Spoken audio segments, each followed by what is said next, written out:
এই মেয়েটা পরীক্ষা দিতে গেছিল, প্রশ্নপত্রে দেখে 9 এর নামটা লিখতে আসছে, কিন্তু 9 এর নামটা সে জানে না, বাট এতে 10 মার্ক। সে চিন্তা করে দেখলো যদি এখনই খাতা জমা দিই, মা বাবাও রাগ করবে, টিচারও রাগ করবে। তাই সে একটা বুদ্ধি করলো যে সময় কাটাতে হবে।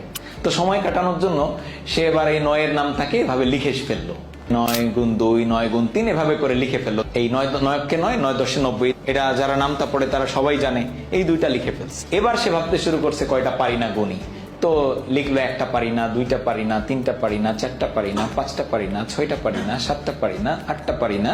তাও দেখে সময় অনেক বাকি। তাই সে এবার বুদ্ধি আটলো, উপর থেকে তো গুনলামই, এবার নিচ থেকে একটু গোনা শুরু করি। তো নিচ থেকে গোনা শুরু করছে। 1টা পারলাম না, 2টা পারলাম না, 3টা পারলাম না, 4টা পারলাম না, 5টা পারলাম না, 6টা পারলাম না, 7টা পারলাম না, 8টা পারলাম না।